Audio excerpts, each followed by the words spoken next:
എൻ്റെ പേര് മഞ്ജു. ഇതെൻ്റെ ഹസ്ബൻഡ് ഷിബു. ഞങ്ങൾ ഇടുക്കി രൂപതയിലെ കരിമ്പൻ സെൻറ്റ് മേരീസ് ചർച്ച് ഇടവകയിൽ നിന്നും വരുന്നു. 2023 മെയ് 31 ഞാനിവിടെ ആദ്യമായി ഉടമ്പടി എടുത്തത്. ഉടമ്പടി എടുക്കാനുണ്ടായ സാഹചര്യം എന്ന് പറയുന്നത് എൻ്റെ ഹസ്ബൻഡിന് നടുവിന് വേദനയും കാലിന് വേദനയുമായിരുന്നു. അപ്പോൾ ഞങ്ങൾ ഹോസ്പിറ്റലിൽ ചെന്ന് കഴിഞ്ഞ് ബ്ലഡ് ടെസ്റ്റും MRI എല്ലാം ചെയ്ത് കഴിഞ്ഞപ്പോൾ ക്യാൻസർ ആണെന്ന് ഡോക്ടർ പറഞ്ഞു. ഞങ്ങളിത് കേട്ടപ്പോൾ ആകെ തകർന്ന് കരഞ്ഞ് ആ അവസ്ഥയിൽ ഇറങ്ങി അടുത്തുള്ള മുതലക്കുടം ഹോളി ഫാമിലി പള്ളിയിൽ പോയി പ്രാർത്ഥിച്ചു. പ്രാർത്ഥിച്ചിട്ട് ഇറങ്ങിയപ്പോൾ എന്നെ ചേച്ചി ചേച്ചി എന്ന് വിളിക്കുന്ന സൗണ്ട് ഞാൻ കേട്ടു. പക്ഷേ ഞാൻ തിരിഞ്ഞു നോക്കിയില്ല. ആ സമയത്ത് എനിക്ക് അതിനുള്ള മാനസികാവസ്ഥയൊന്നും ആയിരുന്നില്ല. കരഞ്ഞുകൊണ്ട് ഞാനിങ്ങനെ പോയപ്പോൾ വീണ്ടും ഞാൻ മൂന്നാമത് കേൾക്കുവാണ് എൻ്റെ പേര് വിളിച്ച് മഞ്ജു ചേച്ചി എന്ന് തന്നെ ഞാൻ കേട്ടു. അപ്പോൾ എൻ്റെ പേര് ആരാ ഇവിടെ വിളിക്കുന്നത്, എന്നെ ഇത്രമാത്രം അറിയുന്നത് ആരാ എന്ന് വിചാരിച്ച് ഞാൻ തിരിഞ്ഞു നോക്കിയപ്പോൾ ഒരു സഹോദരി കൃപാസനം പത്രവുമായി എൻ്റെ മുന്നിലേക്ക് വന്നു. എന്നിട്ട് എന്നോട് ചോദിച്ചു, എന്താണ് കരയുന്നത്, എന്താണ് പ്രശ്നമെന്ന് ചോദിച്ചപ്പോൾ ഞാൻ പറഞ്ഞു, ഞങ്ങളിപ്പോൾ ഹോസ്പിറ്റലിൽ നിന്നും വരുന്നതാണ്, ഇങ്ങനെ ഡോക്ടർ പറഞ്ഞു ഇത് ഹസ്ബൻഡിന് ക്യാൻസറാണ് എന്ന് കണ്ടുപിടിച്ചു എന്ന് പറഞ്ഞു.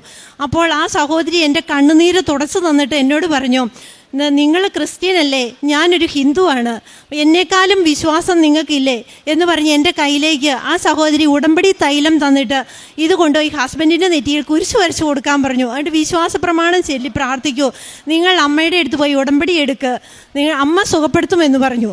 അപ്പോൾ എനിക്ക് ഈ കൃപാസനം എന്ന് ഞാൻ കേട്ടിട്ടുണ്ടെങ്കിലും കാര്യം പത്രമൊക്കെ വായിക്കുമെന്നാലും എനിക്ക് വലിയ വിശ്വാസമൊന്നുമില്ലായിരുന്നു. മാതാവെല്ലാം ഒന്നാണ് എന്ന് പറഞ്ഞ് നടന്നൊരു വ്യക്തിയാണ് ഞാൻ. അപ്പോൾ ഞാൻ ഓർത്തു, കൃപാസനം മാതാവിൻ്റെ ശക്തമായ ഇടപെടൽ എൻ്റെ ജീവിതത്തിലുണ്ടല്ലോ, അല്ലെങ്കിൽ ഞാൻ എൻ്റെ പേര് വിളിക്കുന്നത് കേൾക്കില്ലല്ലോ എന്നോർത്ത് ഞാൻ ഇവിടെ വന്നു. ഞാനും ഹസ്ബൻഡ്, എൻ്റെ 2 കുട്ടികളുണ്ട്, ഞങ്ങൾ കുട്ടികളും എൻ്റെ പപ്പയും മമ്മിയായിട്ട് ഞങ്ങൾ കുടുംബത്തോടെ ഇവിടെ വന്നു ഉടമ്പടി എടുത്തു. ഉടമ്പടി എടുത്തിട്ട് അച്ഛനെ കണ്ട് പ്രാർത്ഥിക്കണമെന്നുണ്ടായിരുന്നു. പക്ഷേ എനിക്ക് ടോക്കൺ എടുക്കണമെന്ന് അറിയില്ലായിരുന്നതുകൊണ്ട് അന്ന് അച്ഛനെ കാണാൻ പറ്റിയില്ല. അതുകൊണ്ട് ഇവിടുന്ന് ബ്രദറിനെ കണ്ടപ്പോൾ ബ്രദർ പറഞ്ഞു, ഇനി ഒരു ദിവസം വന്നാൽ മതി, അച്ഛനെ കാണിച്ച് പ്രാർത്ഥിപ്പിക്കാം എന്ന് പറഞ്ഞു. ഞങ്ങൾ അതിന് ശേഷം RCCയിൽ ട്രീറ്റ്മെൻറ്റിനായി പോയി. അവിടുന്ന് കീമോ സ്റ്റാർട്ട് ചെയ്തു. ഞങ്ങൾക്ക് കീമോ സ്റ്റാർട്ട് ചെയ്തതിൻ്റെ ബ്ലഡ് ടെസ്റ്റ് ഉണ്ടായിരുന്നു. അപ്പോൾ ആ ടെസ്റ്റിൻ്റെ റിസൾട്ട് വരാൻ താമസം ഉണ്ടായിരുന്നുകൊണ്ട് ഞങ്ങൾ വീണ്ടും ഇവിടെ വന്ന് ഉടമ്പടി അച്ഛനെ കണ്ട് അച്ഛൻ ഞങ്ങളെ കൈവയ്പ് വഴി തലയിൽ പിടിച്ച് പ്രാർത്ഥിക്കുകയും ഞങ്ങളുടെ ഡോക്യുമെൻ്റ് മാതാവിൻ്റെയും ഈശോയുടെയും രൂപത്തിൽ തൊട്ട് പ്രാർത്ഥിക്കുകയും ഞങ്ങളുടെ തലയിൽ സൈത്ത് പൂശി പ്രാർത്ഥിക്കുകയൊക്കെ ചെയ്തു. അങ്ങനെ അന്ന് ഞാൻ ഇവിടെ മുട്ടിൽ നിന്ന് മാതാവിൻ്റെ മുമ്പിൽ ഒരുപാട് കരഞ്ഞു. കാരണം എനിക്കതുവരെയും എൻ്റെ വിഷമം എന്ന് പറയുന്നത് എങ്ങനെ ജീവിക്കുമെന്നാണ്. അത് കഴിഞ്ഞിട്ട് ഞാനിവിടെ പ്രാർത്ഥിച്ചിട്ട് ഇവിടുന്ന് തിരികെ പോകുമ്പോൾ എൻ്റെ മനസ്സിന് ഭയങ്കര ധൈര്യം വന്നു. എനിക്കൊരു സങ്കടവും ഇല്ലായിരുന്നു. മാതാവ് സുഖപ്പെടുത്തുമെന്നുള്ള പ്രതീക്ഷയോടുകൂടി തന്നെ ഞങ്ങളുടെ ട്രീറ്റ്മെൻറ്റ് ആരംഭിച്ചു. അത്ഭുതം എന്ന് പറയട്ടെ, ഒറ്റ കോഴ്സ് മരുന്നുകൊണ്ട് തന്നെ 6 മാസം കൊണ്ട് വീണ്ടും ടെസ്റ്റ് ചെയ്തപ്പോൾ ക്യാൻസർ പൂർണ്ണമായും സുഖപ്പെട്ടിരുന്നു. അത് കഴിഞ്ഞ് ഞങ്ങൾ ട്രാൻസ്പ്ലാന്റ് വേണമായിരുന്നു, ബോൺമാരോ ട്രാൻസ്പ്ലാന്റ്, മജ്ജയിലായിരുന്നു ക്യാൻസർ. അന്ന് ഞങ്ങൾ അഡ്മിറ്റ് ആയപ്പോൾ അവിടെ ട്രാൻസ്പ്ലാന്റിന് വേണ്ടിയിട്ട് അപേക്ഷിച്ചിരുന്നു. പക്ഷേ 3 വർഷം കഴിഞ്ഞ് ഞങ്ങൾക്ക് അതിൻ്റെ ഡേറ്റ് കിട്ടുകയുള്ളായിരുന്നു. ഞങ്ങൾ വെയിറ്റിംഗ് ലിസ്റ്റിലായിരുന്നു. പക്ഷേ ഈ അസുഖം മാറിക്കഴിഞ്ഞാൽ എത്രയും പെട്ടെന്ന് ട്രാൻസ്പ്ലാന്റ് നടത്തിയില്ലെങ്കിൽ ഇത് വീണ്ടും തിരിച്ചു വരാനുള്ള സാധ്യതയുണ്ട്. അപ്പോൾ ഞാനിവിടെ വീണ്ടും വന്ന് എൻ്റെ ഉടമ്പടി പുതുക്കിയപ്പോൾ ഞാൻ നിയോഗം വെച്ച് പ്രാർത്ഥിച്ചു, ഞങ്ങൾക്ക് എത്രയും പെട്ടെന്ന് അവിടെ ഡേറ്റ് കിട്ടണേ എന്ന് പ്രാർത്ഥിച്ചു. അതിൻ്റെ ഫലമായിട്ട് 1 മാസത്തിനുള്ളിൽ തന്നെ അവിടെ നിന്ന് എന്നെ വിളിച്ചു, ഒരു സ്ലോട്ട് ഇപ്പോൾ ഫ്രീ ആയിട്ട് കാലിയായി കിടപ്പുണ്ട്, എത്രയും പെട്ടെന്ന് ഇവിടെ വന്ന് അഡ്മിറ്റ് ആകാമോ എന്ന് ചോദിച്ചാൽ ഞങ്ങൾ പെട്ടെന്ന് തന്നെ പോയി. പക്ഷേ ആ സമയത്ത് 1 മാസത്തേക്കാണ് അവിടെ അഡ്മിറ്റ് ആകേണ്ടത്.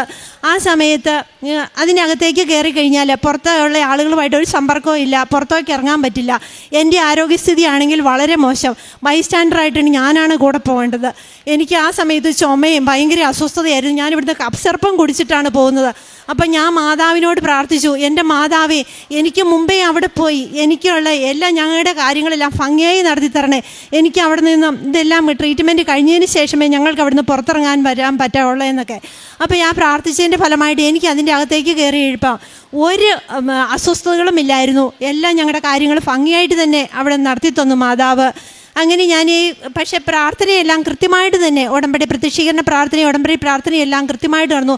യാത്ര പോകുകയാണെങ്കിൽ ഞങ്ങൾ വാഹനം നിർത്തി തിരി കത്തിച്ച് പ്രാർത്ഥിക്കുമായിരുന്നു.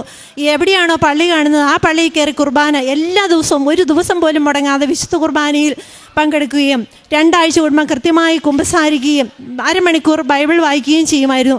അങ്ങനെ ഉടമ്പടി ജീവിതം നയിച്ചു തന്ന മാതാവ് എനിക്ക് ഒരു ദിവസം ഞാൻ ഹോസ്പിറ്റലിൽ വെച്ച് RCCയിൽ വെച്ച് ഈ പച്ചത്തിരി കത്തിച്ച് പ്രാർത്ഥിച്ചുകൊണ്ടിരുന്നപ്പോൾ ഞാൻ ഇങ്ങനെ കണ്ണടച്ച് പ്രാർത്ഥിക്കുകയാണ്. ആ സമയത്ത് കണ്ണ് തുറന്ന് നോക്കിയപ്പോൾ ആ തിരിയിൽ മാതാവ് എനിക്ക് തെളിഞ്ഞു നിൽക്കുവാണ്.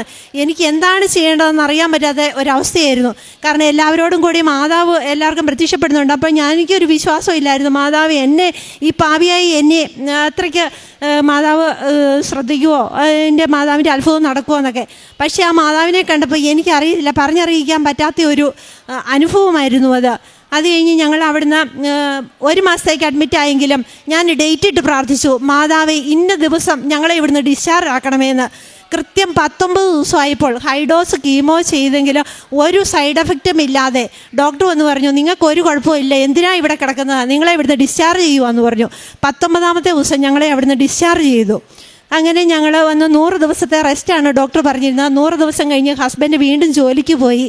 അപ്പോൾ ആ സമയത്ത് സാക്ഷ്യം പറയണമെന്നുണ്ടായിരുന്നു, പക്ഷേ എനിക്ക് ഇവിടെ വന്ന് സാക്ഷ്യം പറയാൻ സാധിച്ചില്ല. 2024 ഒക്ടോബർ 27 ഹെമറേജ് സ്ട്രോക്ക് ആയിരുന്നു.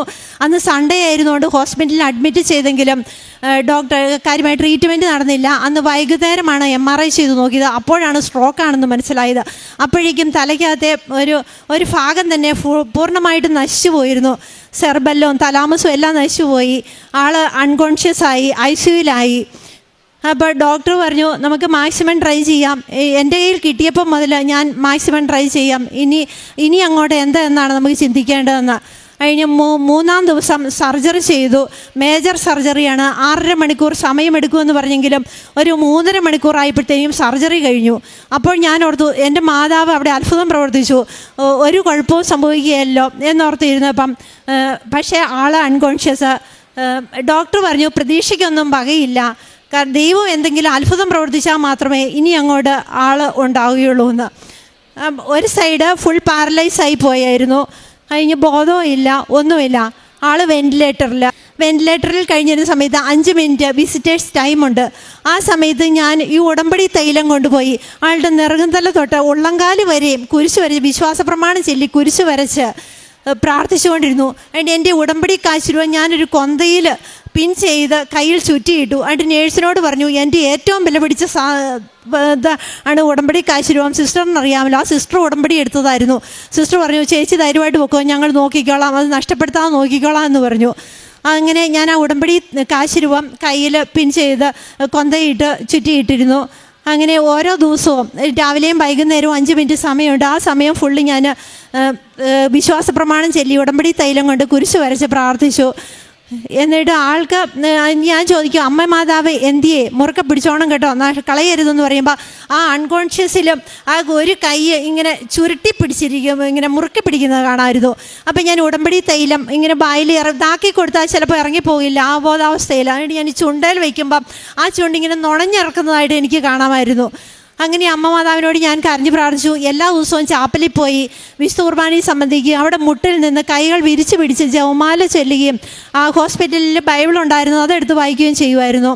അങ്ങനെ പ്രാർത്ഥിച്ചു. പക്ഷേ ഡോക്ടർ എന്നെ ആശ്വസിപ്പിക്കുകയാണ്, എന്തു വന്നാലും ധൈര്യത്തോടെ നേരിടണം, പക്ഷേ ഒന്നും പറയാനില്ല, ദൈവം എന്തെങ്കിലും അത്ഭുതം പ്രവർത്തിക്കണം, അല്ലെങ്കിൽ ഇയാളില്ല. 30% സ്വന്തമായിട്ട് ശ്വസിക്കാൻ പറ്റിയാൽ മാത്രമേ നമുക്കൊരു പ്രതീക്ഷയ്ക്ക് ഒരു ചാൻസ് ഉള്ളൂ. ഇത് ഒന്നുമില്ലാത്തൊരവസ്ഥയാണ്, അതുകൊണ്ട് എന്ത് സംഭവിക്കാമെന്ന് പറഞ്ഞു. ബോഡി ഫുള്ള് ഇൻഫെക്ഷനായി. 106 ഡിഗ്രി പനിയാണെങ്കിലും മാറുന്നില്ല. എന്ന് ട്രക്കോസ്റ്റമി ചെയ്തു. അതിലെല്ലാം ഫുൾ ഇൻഫെക്ഷൻ.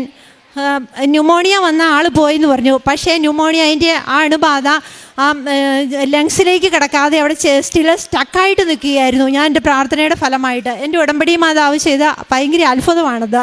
പിന്നെ ഞാൻ അവിടുന്ന് ഡിസ്ചാർജ് ചെയ്ത്, ഞങ്ങൾക്ക് പൈസയുടെയൊക്കെ പ്രശ്നം കാരണം ഡിസ്ചാർജ് ചെയ്ത് ESI കിട്ടുമായതുകൊണ്ട് കോലഞ്ചേരി MOC ഹോസ്പിറ്റലിലേക്ക് ICU ആംബുലൻസിൽ കൊണ്ടുവന്നു. അവിടെ ചെന്നപ്പോൾ അവിടെ CT ചെയ്തിട്ട് ഡോക്ടർ പറഞ്ഞു, ഇതാ അവിടെ പാലായി പറഞ്ഞ പോലെ തന്നെയാണ് എനിക്കും പറയാനുള്ളൂ, ആളുടെ കണ്ടീഷൻ വെരി ക്രിട്ടിക്കലാണ്, നിങ്ങൾ ഒരു പ്രതീക്ഷയും വേണ്ട, നമുക്ക് ഒരു സാധ്യതയില്ല എന്ന് പറഞ്ഞു രക്ഷപ്പെടാൻ. അപ്പോൾ വീണ്ടും ഞാൻ ICUയിൽ അഡ്മിറ്റ് ചെയ്തു. എനിക്ക് ഭയങ്കര സങ്കടം. ഈ കാശുരൂപ എടുത്ത് മുറുക്കെ പ്രാർത്ഥിച്ചുകൊണ്ടിരുന്നു. അങ്ങനെ ഈ സർജറി ചെയ്ത ഭാഗത്തുനിന്ന് ഫ്ലൂയിഡ് ഇങ്ങനെ കംപ്ലീറ്റ് പൊയ്ക്കൊണ്ടിരിക്കുക. അത് പോകുന്ന ആളുടെ നില അതിനനുസരിച്ച് വീണ്ടും മോശമായിക്കൊണ്ടിരിക്കുന്നു. അപ്പം വീണ്ടും ഒരു സർജറി അവിടെ സജസ്റ്റ് ചെയ്തു. പക്ഷേ ഡോക്ടർ പറഞ്ഞു, ഞാനിവിടെ സർജറി ചെയ്യില്ല. കാരണം നിങ്ങൾ ഇതിനു മുമ്പ് എന്തുകൊണ്ട് ആദ്യം ഇങ്ങോട്ട് വന്നില്ല, വേറെ ഹോസ്പിറ്റലിൽ പോയില്ലേ, അവിടെ തന്നെ പോയി വീണ്ടും സർജറി ചെയ്തുകൊണ്ട് വന്നാൽ ബാക്കി ഞാൻ നോക്കാം, അല്ലാതെ ഞാനിവിടെ ചെയ്യില്ല എന്ന് പറഞ്ഞു. എനിക്ക് ഒരു പ്രതീക്ഷയില്ലാതെ എനിക്ക് ആകെ ഒരു ആ അവസ്ഥയിൽ ഞാൻ എൻ്റെ ഉടമ്പടി കാശിലും കയ്യിലെടുത്ത് മുറുക്കെ പിടിച്ചിട്ട് ഞാൻ പ്രാർത്ഥിച്ചു, മാതാവേ ആ ഡോക്ടറെ കൊണ്ട് എങ്ങനെയെങ്കിലും ഒന്ന് ഇത് സർജറി ചെയ്യിക്കണം, അമ്മ എന്തെങ്കിലും അത്ഭുതം പ്രവർത്തിക്കണം, അമ്മ ഈശോയോടൊന്ന് പറഞ്ഞ് ഞങ്ങൾക്കിതൊന്ന് സാധിച്ചു തരണം, ആ ഡോക്ടറുടെ മനസ്സ് മാറണേ എന്ന് ഞാൻ പ്രാർത്ഥിച്ചു. എന്നിട്ട് ഡോക്ടറുടെ കാലേ പിടിച്ചിട്ട് ഞാൻ പറഞ്ഞു, ഡോക്ടറെ ഞങ്ങൾക്ക് വേറെ ഇനി ഒരു ആശ്രയവുമില്ല, ഡോക്ടർ എങ്ങനെയെങ്കിലും ഇത് ചെയ്തു തന്നേ മതിയാവൂ, അത് കഴിഞ്ഞിട്ട് എന്ത് വന്നാലും ഞാൻ സഹിച്ചോളാം എന്ന് പറഞ്ഞു. എന്നിട്ട് ഡോക്ടർ ആദ്യമൊക്കെ സമ്മതിച്ചില്ല. എന്നിട്ടും പിന്നീട് ഡോക്ടർ പറഞ്ഞു, ഇനി എന്തേലും ആട്ടെ ഞാൻ ചെയ്യാം എന്നൊരു വാക്ക് പറഞ്ഞു. അത് കഴിഞ്ഞിട്ട് ഡോക്ടർ സർജറിക്ക് ഒരു ഡേറ്റ് ഫിക്സ് ചെയ്തു. ആ ഫിക്സ് ചെയ്ത ഡേറ്റിൽ അന്ന് സർജറി നടന്നില്ല. കാരണം ESIയുടെ അന്ന് ഫണ്ട് വരാൻ താമസിച്ചു, അതുകൊണ്ട് അന്ന് നടന്നില്ല. അപ്പോൾ ഡോക്ടർ പറഞ്ഞു, സർജറി ചെയ്യുമ്പോൾ ഈ ഫ്ലൂയിഡ് ഇങ്ങനെ പൊയ്ക്കൊണ്ടിരിക്കുന്നതുകൊണ്ട് നെറ്റി തുളച്ച് ഒരു ഷണ്ട് ഇടണം, എന്നിട്ടും നിന്നില്ലെങ്കിൽ വയറ്റിലേക്ക് സ്ഥിരമായിട്ടൊരു ഷണ്ട് ഇടേണ്ടി വരുമെന്ന് പറഞ്ഞു. അപ്പോൾ അന്ന് സർജറി നടക്കാതിരുന്നുകൊണ്ട് മാറ്റിവെച്ചു. അതിന് വീണ്ടും ഒരാഴ്ച കഴിഞ്ഞാണ് സർജറിയുടെ ഡേറ്റ് തന്നത്. ആ സർജറി ചെയ്യേണ്ട ഡേറ്റിന് തലേ ദിവസം അമ്മ മാതാവിൻ്റെ അത്ഭുതത്താൽ ശക്തിയാൽ ആ ഫ്ലൂയിഡ് തനിയെ നിന്നു, ഒരു ഷണ്ട് ഇടേണ്ടതും വന്നില്ല, സർജറി സക്സസ് ആയിരുന്നു, ആള് രക്ഷപ്പെട്ടു. അപ്പം ഞാനിങ്ങനെ ഈ ചൊവ്വാഴ്ച ധ്യാനം കൂടിക്കൊണ്ടിരുന്നപ്പോൾ എനിക്ക് ഈ കരഞ്ഞ് ഇങ്ങനെ ഇരുന്നതുകൊണ്ട് എനിക്ക് ഞാൻ ആ ധ്യാനം കൂടിയ സമയത്ത് ഉറങ്ങിയതിൽ മയക്കത്തിൽ എനിക്ക് നല്ല വെളുത്ത ഭയങ്കര മഞ്ഞിനകത്ത് വെളുത്ത കൈകൾ വന്ന ഈ ഓക്സിജൻ ട്യൂബ് ഊരി മാറ്റുന്നതായിട്ട് ഞാൻ കണ്ടു. അങ്ങനെ എന്നിട്ട് വീണ്ടും ഞാൻ ഈ ധ്യാനം കൂടിക്കൊണ്ടിരുന്നു. അപ്പോൾ വീണ്ടും എനിക്ക് ആളെ എഴുന്നേറ്റ് നടക്കുന്നതായിട്ട് എനിക്കൊരു ദർശനം കിട്ടി. അപ്പോൾ ഞാൻ വിശ്വസിച്ച് പ്രാർത്ഥിച്ചു, അമ്മ മാതാവേ അത്ഭുതം പ്രവർത്തിക്കണമെന്ന്. അങ്ങനെ എനിക്ക് കൃപാസനം അമ്മയുടെ മധ്യസ്ഥ ശക്തിയാൽ ദൈവം അത്ഭുതകരമായി സൗഖ്യപ്പെടുത്തി ഈ വ്യക്തി ഇന്ന് ഇവിടെ നിൽക്കുന്നത്. കാരണം ഞാനൊന്ന് പ്രാർത്ഥിച്ചത്, എങ്ങനെയെങ്കിലും എനിക്കൊന്ന് ഒരു ജീവനോടെ എനിക്കൊരു കൂട്ടായിട്ട് ഒരാളായിട്ട് മാത്രമേ എങ്കിലും എനിക്ക് ജീവനോടെ തരണേ. ഒരിക്കലും എൻ്റെ ആയുസിൻ്റെ പകുതി എടുത്തിട്ടാണെങ്കിലും വേണ്ടില്ല, എന്നോടൊപ്പം ഞാൻ ജീവിക്കുന്ന കാലം വരെ എനിക്ക് കൂട്ടായിട്ടുണ്ടാകണമെന്ന് ഞാൻ പ്രാർത്ഥിച്ചിട്ട് ദൈവം അതിൽ ഒത്തിരി അത്ഭുതം പ്രവർത്തിച്ച് ആൾ എഴുന്നേറ്റ് നടക്കുന്നത്. കാരണം ഡോക്ടേഴ്സിന് വൈദ്യശാസ്ത്രത്തിന് ഇത് അസാധ്യമാണ്. ഡോക്ടർ പറഞ്ഞു, പാലായിൽ നിന്ന് ഞാൻ ഡിസ്ചാർജ് ചെയ്യുന്ന സമയത്ത് എന്നോട് പറഞ്ഞു, ഈ ആൾ ജീവനോടെ ഉണ്ടെങ്കിൽ എഴുന്നേറ്റ് നടക്കുന്ന ഒരവസ്ഥയാണെങ്കിൽ എൻ്റെ അടുത്തൊന്ന് തിരിച്ചു കൊണ്ടുവരണം കേട്ടോ, എനിക്കൊന്ന് കാണാനാണ്. ഞാൻ ഡോക്ടറോട് പറഞ്ഞു, എൻ്റെ അമ്മയിൽ വിശ്വസിച്ചുകൊണ്ട് ഉറപ്പായിട്ടും ഡോക്ടർ പറഞ്ഞില്ലെങ്കിലും ഞാൻ കൊണ്ടുവരുമായിരുന്നെന്ന്.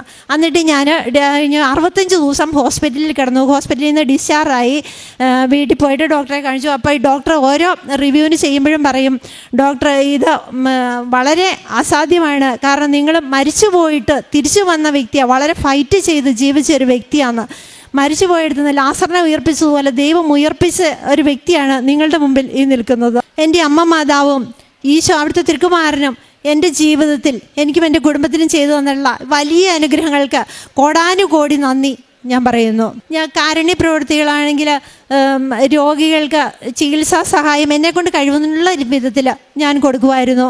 പിന്നെ വിശക്കുന്നവർക്ക് ഭക്ഷണം കൊടുക്കുമായിരുന്നു. അങ്ങനെ മറ്റുള്ളവർക്ക് ഉപകാരങ്ങൾ എന്തെങ്കിലും ചെയ്യാൻ എന്നെക്കൊണ്ട് പറ്റുന്ന രീതിയിലൊക്കെ ഉപകാരം ചെയ്യുമായിരുന്നു. പ്രേക്ഷിത പ്രവർത്തനമാണെങ്കിൽ ഞാൻ ഇവിടുന്ന് കൃപാസനം പത്രവും കാശിരൂപവും കൊന്ത ഉപ്പ് എല്ലാം വാങ്ങിച്ച് രോഗികൾക്ക് ആളുകളുടെ ഇടയിലേക്ക് കൊടുക്കുമായിരുന്നു. പത്രം കൊടുക്കുമ്പോൾ ഞാൻ ഇവിടുന്ന് ഇറങ്ങുന്ന നിമിഷം മുതൽ എൻ്റെ വീട്ടിലെത്തുന്ന സമയം വരെ ഞാൻ കാണുന്ന ആരാന്നൊന്നും നോക്കില്ല, എല്ലാം പോയി എൻ്റെ അനുഭവങ്ങൾ ഞാൻ സാക്ഷ്യമായിട്ട് പറഞ്ഞാണ് പത്രം കൊടുത്തിരുന്നത്. ഞാൻ തിരുവനന്തപുരം RCC വരെ പത്രം കൊണ്ടുപോയി കൊടുത്തിട്ടുണ്ട്. ഇനി ഞാൻ പോകുന്ന വഴിക്ക് എവിടെയെങ്കിലും പത്രം ഇങ്ങനെ അശ്രദ്ധമായിട്ട് ആരെങ്കിലും ഇട്ടിട്ട് പോവുകയാണെങ്കിൽ ആ പത്രം ഞാൻ എടുത്ത് സൂക്ഷിച്ച് വയ്ക്കും. കാരണം ഈ പത്രം ഇങ്ങനെ നിലത്തിട്ട് ആരെങ്കിലും ചവിട്ടുന്നതൊക്കെ കണ്ടു കഴിഞ്ഞാൽ ഞാനത് എടുത്തുകൊണ്ട് പോകും. അങ്ങനെ പ്രേക്ഷിത പ്രവർത്തനം. പിന്നെ രോഗികളായിട്ട് കിടക്കുന്നവരുടെ അടുത്ത് ചെല്ലുമ്പോൾ ഞാൻ ഈ ഉടമ്പടി തൈലം കൊണ്ട് കുരിശ് വരച്ച് പ്രാർത്ഥിക്കുമായിരുന്നു. പിന്നെ ലാസ്റ്റ് ആയപ്പോൾ ഈ സ്ട്രോക്ക് വന്നു കഴിഞ്ഞിട്ട് എഴുന്നേറ്റ് നടക്കാൻ തുടങ്ങി കഴിയുമ്പം പത്രം കൊടുക്കാൻ പോകുമ്പോൾ ഞാൻ ആളെ കൊണ്ടുവന്ന് നേരിട്ട് സാക്ഷ്യം, ഇതാണ് എൻ്റെ ഏറ്റവും വലിയ സാക്ഷ്യം, നിങ്ങൾ വായിച്ച് വിശ്വസിച്ച് പ്രാർത്ഥിച്ചോ അമ്മ രക്ഷിക്കുമെന്ന് പറഞ്ഞ് ഞാൻ ആളെ കാണിച്ചു കൊടുത്താണ് സാക്ഷ്യം പറഞ്ഞുകൊണ്ടിരുന്നത്, പ്രേക്ഷിത പ്രവർത്തനം നടത്തിയത്. അമ്മയ്ക്കും തിരുക്കുമാരനും കോടാനുകോടി നന്ദി ഒരിക്കൽ കൂടി പറയുന്നു. മരിച്ചുപോയ അവസ്ഥയിൽ നിന്ന് ഇത്രയും വലിയ അനുഗ്രഹം ചെയ്ത് ഇത്രയും വലിയ ഒരു ഇതിലേക്ക് ദൈവം എന്നെ ഇപ്പോഴും ജീവിക്കാൻ അനുവദിച്ചു. ഒരു തണലായി താണായി എന്നൊരു കൂടെ ഉണ്ടായാൽ മതി എന്നുള്ള പ്രാർത്ഥിച്ചിട്ട് ഏറ്റെടുക്കാത്ത രീതിയിൽ എത്രയും വലിയ ഒരു അവസ്ഥയിൽ എന്നെ എത്തിച്ച ഈശോയ്ക്കും മാതാവിനും ഈശോയ്ക്കും ഒരു കോടി നന്ദി, ഒരു കോടിയല്ല കോടാനുകോടി നന്ദി പറഞ്ഞുകൊണ്ട് നിർത്തുന്നു. എസെക്കിയേൽ 37:6 ഞാൻ നിങ്ങളുടെ മേൽ നരമ്പുകൾ വെച്ച് പിടിപ്പിക്കുകയും മാംസം വളർത്തുകയും ചർമ്മം പൊതിയുകയും നിങ്ങളിൽ പ്രാണൻ നിവേശിപ്പിക്കുകയും ചെയ്യും. നിങ്ങൾ ജീവൻ പ്രാപിക്കും. ഞാനാണ് കർത്താവെന്ന് അപ്പോൾ നിങ്ങളറിയും. മഞ്ജു ഷിബു എന്ന ഈ സഹോദരിയും ജീവിത പങ്കാളി ഷിബുവും പരിശുദ്ധ കൃപാസന മാതാവിൻ്റെ ഉടമ്പടി ജീവിതത്തിൽ ഈ സഹോദരൻ്റെ ജീവൻ അമ്മ മാതാവ് തിരികെ നൽകിയതിന് നന്ദി പറഞ്ഞുകൊണ്ട് ഈ അൾത്താരയിൽ സാക്ഷ്യപ്പെടുത്തുകയാണ്. പ്രിയമുള്ളവരെ, ആദ്യത്തെ വളരെ അപകടകരമായ രോഗാവസ്ഥയിൽ പൂർണ്ണമായ സൗഖ്യം നൽകിയതിനെയാണ് സഹോദരി ആദ്യം സാക്ഷ്യപ്പെടുത്തിയത്. രണ്ടാമത്തത് ജോലിക്ക് പോയി തുടങ്ങുമ്പോഴാണ് രണ്ടാമത്തെ അതിലും ഗൗരവമുള്ള രോഗത്തിലേക്ക് കുടുംബം ചെന്ന് വീഴുന്നത്. ഒരു സ്ട്രോക്ക് വരുന്നു. അത് തലച്ചോറിൻ്റെ ഏറിയ പങ്കും നശിച്ചു പോകുന്നു. ശരീരം മുഴുവനും പാരലൈസ്ഡ് ആവുന്നു. ഒന്നും ചെയ്യാനാവാത്ത അവസ്ഥയിലേക്ക് എത്തുന്നു. ഡോക്ടർമാർ പൂർണ്ണമായും കൈവിടുന്നു. ആദ്യം ഒരു ഓപ്പറേഷൻ ചെയ്തു നോക്കി. ചെയ്ത് തിരികെ വന്നിട്ടും രക്ഷപ്പെടാൻ പറ്റാത്ത വിധത്തിൽ കാര്യങ്ങൾ കൂടുതൽ ഗൗരവത്തിനും ക്ലേശത്തിനുമാണ്. സഹോദരി പറയുന്നുണ്ട്, ജീവച്ഛവം പോലെ എൻ്റെ ഭർത്താവ് ആശുപത്രിയിൽ കിടക്കുമ്പോഴും യാതൊരു അനക്കവുമില്ലാതെ, കണ്ണു തുറക്കാതെ, ശരീരം അനങ്ങാതെ എൻ്റെ ഭർത്താവ് അവിടെ കിടക്കുമ്പോഴും ഓരോ തവണയും കാണുവാൻ കിട്ടുന്ന അവസരത്തിൽ ഞാൻ ഉടമ്പടി തൈലവുമായി അകത്ത് കയറി ചെന്ന് ഉച്ച മുതൽ ഉള്ളംകാല് വരെ ഉടമ്പടി തൈലം പൂശി കുരിശടയാളം വരച്ച് അമ്മ മാതാവിനെ ഏൽപ്പിച്ചു കൊടുത്ത് വിശ്വാസ പ്രമാണം ചൊല്ലി സൗഖ്യപ്പെടുത്തുവാൻ വേണ്ടി പ്രാർത്ഥിക്കുമായിരുന്നു. ഉടമ്പടി കാശുരൂപം ശരീരത്തോട് ചേർത്ത് പിടിച്ചുകൊണ്ട് അമ്മ സഹായിക്കുവാൻ വേണ്ടി പ്രാർത്ഥിക്കുമായിരുന്നു. ഉള്ളിലേക്ക് കൊടുക്കുന്ന ഭക്ഷണത്തിൻ്റെ അല്പത്തിൻ്റെ കൂടെ എൻ്റെ ഉടമ്പടി ഉപ്പ് ചേർത്ത് കൊടുത്തുകൊണ്ട് ആന്തരിക അവയവങ്ങളെ സൗഖ്യപ്പെടുത്തി ബലപ്പെടുത്തുവാൻ ഞാൻ പ്രാർത്ഥിക്കുമായിരുന്നു. അതുമാത്രമായിരുന്നു എനിക്കുള്ള പ്രത്യാശയും എൻ്റെ വിശ്വാസവും. സഹോദരി പറയുന്നുണ്ട്, ഡോക്ടർമാർ കൈവിടുന്നുവെങ്കിലും രണ്ടാമത്തെ ഓപ്പറേഷന് വേണ്ടി തയ്യാറാകുന്നില്ലെങ്കിലും എൻ്റെ അമ്മ മാതാവ് കാത്തുകൊള്ളും. ഡോക്ടർ ഓപ്പറേഷൻ ചെയ്യുന്ന കൃത്യമായി സഹോദരി പറഞ്ഞിട്ട് എന്തു വന്നാലും സ്വീകരിക്കാൻ തയ്യാറാണ്, എൻ്റെ അമ്മ കൈവിടത്തില്ലെന്ന് മകൾ പറഞ്ഞതുകൊണ്ട് മാത്രം അടുത്ത ഓപ്പറേഷന് വേണ്ടി വിധേയനാകുന്നു. എന്നിട്ട് ലഭിക്കില്ലെന്ന് കരുതിയത്, തളർന്നു കിടക്കുമെന്ന് കരുതിയത്, എഴുന്നേറ്റ് നടക്കില്ലെന്ന് കരുതിയത് ആ സഹോദരനെ, ജീവിത പങ്കാളിയെ പൂർണ്ണ ആരോഗ്യത്തോടു കൂടി അമ്മ മാതാവ് കരങ്ങളിൽ ഏൽപ്പിച്ചു കൊടുത്ത് ലോകത്തിന് സാക്ഷ്യമായി വൈദ്യശാസ്ത്രം പരിഭ്രമിച്ചു നിൽക്കുകയും പരാജയപ്പെടുമെന്ന് കരുതുകയും അസാധ്യമെന്ന് പറയുകയും ചെയ്ത ഒരു രോഗക്ലേശത്തിന് പൂർണ്ണമായ സൗഖ്യം നേർച്ച വസ്തുക്കളുടെ ഉപയോഗത്തിലൂടെ സഹോദരന് നൽകിയതിന് ജീവൻ, സഹോദരൻ സൂചിപ്പിച്ചതുപോലെ രണ്ടാമതൊരു ജീവൻ ദൈവനാമത്തെ മഹത്വപ്പെടുത്തുന്നതിന് ജീവൻ നൽകിയതിന് അമ്മ മാതാവിനും തിരുക്കുമാരനും ഈ കുടുംബം നന്ദി പറയുന്നു. കരങ്ങളടിച്ച് സന്തോഷത്തോടെ ദൈവനാമത്തെ മഹത്വപ്പെടുത്താം.